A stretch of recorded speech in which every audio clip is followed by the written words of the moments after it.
You can understand they're kind of disconcerted. Then they dined, and notice, remember, if you remember that a sacrifice is a shared meal with God, then the dining stories, when you dine with Jesus, it's more than just sitting down and having breakfast. Okay? You are sharing your meal with God.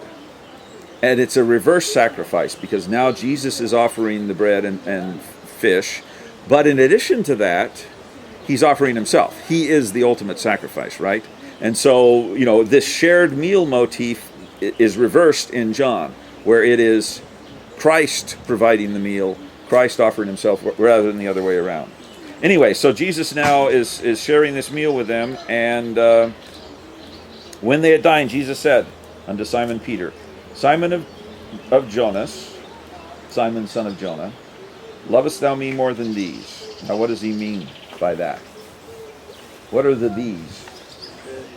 The fish. So why would he say, do you love me more than you love these fish? Yeah, that's his job. And remember, when Jesus first calls Peter, what's he doing? What's Peter doing? He's fishing. And he says, I'll make you a fisher of man, and so on and so forth.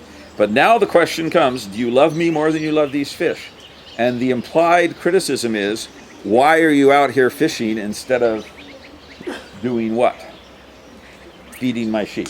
So this is the setup for this, is that Simon should be out preaching the gospel, he should be out caring for the Christians, and he's gone fishing. I mean, he's not explicitly saying that, but that's why he brings up all this lovest thou me stuff, because he's driving home the point to Peter, you're no longer a fisherman. And Peter says, yea, Lord, thou knowest I love thee. Now he professes this, but what's Christ's answer? Well, if you really love me, feed my lambs. How do we show that we love Christ? This is the essence of the gospel. You love your fellow man, you serve your fellow man, and in so doing you are showing your love for Christ and your love for your fellow man. That's the essence of this message. All right? Christ repeats this all the time. By this you'll know, men will know that you are my disciples if you have love one for another. So if Peter loves Christ more than the fish, he should be feeding the sheep. That is carried for the new Christian community, right? And then he repeats this 3 times, and this obviously would be annoying. Peter was grieved because the Lord said unto him, this is verse 17, the Lord said unto him the 3rd time, lovest thou me? And he said unto the Lord, Lord, thou knowest all things, thou knowest I love thee. And Jesus saith unto him, feed my sheep. So, the final emphasis of this. And then Jesus gives this message to Peter. Now this is the Catholic Church here, and they associate it with Peter's primacy because of the importance of Petrine apostolic authority for the Catholic conceptualization of the Pope and all these types of things. But what's going on here is, Christ is calling Peter now to be the head of the church, right? As the church is just getting started. And here's what he says in 18. Verily, verily, I say unto thee, when thou wast young, thou girdest thyself and walkest wherever thou wouldest. What does that mean? What's girding yourself? Yeah? Yeah, it's putting on your clothes. You put on the clothes that you want, and you go wherever you want. When you're young, you're free, you're running around, you're doing whatever you want. Like you guys, right? But then what happens? When thou shalt be old, thou shalt stretch forth thy hands, and another shall gird thee, and carry thee whither thou wouldst not. Now another is going to gird him. What does that mean? He's taking on a new role. Somebody else is giving him clothing to wear, and this clothing represents a new role. And remember, he saw Peter out there. He just put on his fisher coat and jumped in the lake to swim to Jesus. So, he's using this event. But what is the other case in Judaism where someone else puts on robes on somebody? This is high priest motif. The high priest is clothed in these robes in preparation for guiding Israel, and so this is kind of a Peter, you're now going to be the high priest type of a scene here. But specifically, he tells you what's going on next in 19. This is John's comment. This is not what Christ said. This he spake, signifying by what death he would glorify God. Now, what does that mean? Martyrdom, right. How does Peter die? Well, we don't have any records in the New Testament or anything like that, but there's later traditions that develop that he is crucified in Rome about the same time Paul is beheaded in Rome. Why is Paul beheaded and Peter crucified? Paul's a Roman citizen. Crucifixion, you can't crucify a Roman citizen. This was a kind of a more cruel execution.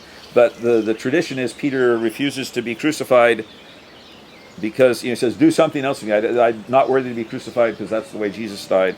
And so what do the Romans do, mocking him? Crucify him upside down rather than right side up. And if you go to Rome and other places, you'll see lots of paintings of Peter crucified upside down. But this is a prophecy, although they didn't know it at the time, of how Peter would die. And notice John is saying this.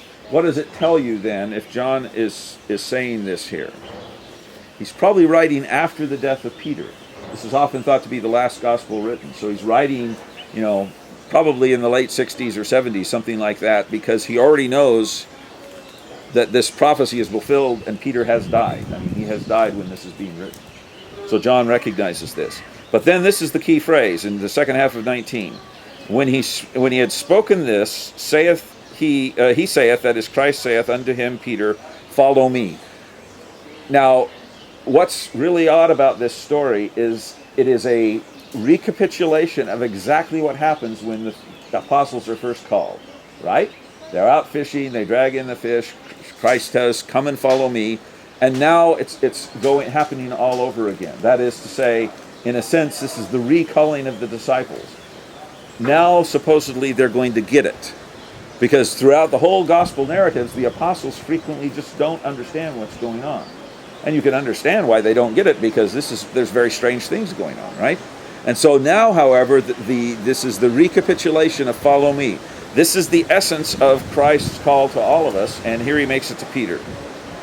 And then we'll skip this part about John. I mean, there's this interesting passage about John tarried till Christ will come and all this type of stuff that John adds there. And then he says in 24, this is the disciple, that is John, the beloved disciple, which testifieth of these things and wrote these things, and we know that his testimony is true. And there are also many other things which Jesus did, the which, if they should be written every one, I suppose that not even the world itself could contain all the books that should be written.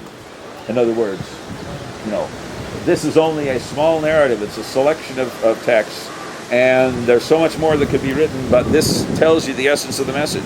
So note, when Jesus' final message, follow me, that's the beginning message, and that's the end of the message.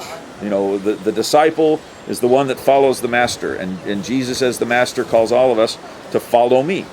That's, if you want to boil the gospel down to 2 or 3 ideas, one is love God and love your neighbor. That's the great commandment. The second is follow me, which in a sense is telling you to love God and love your neighbor, because that's the message. Okay?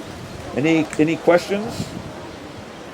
So at the beginning, when you came here to the beginning of the semester, you were coming to try to follow Christ. And guess what? At the end of the semester, he's going to tell you the same thing. Follow me. Hopefully, the experience will make you a good disciple as opposed to a disciple who's wandering around taking narcissistic pictures. You know what I mean? They've done pretty good today, haven't they? Yeah, they did. Well, some of the dilly-dallers they actually recruited me to take a picture of some of them dilly-dallying, so I felt bad about that, but as long as you didn't know, I thought it was okay. No, I looked up and didn't see you, and I knew you were dilly-dallying too.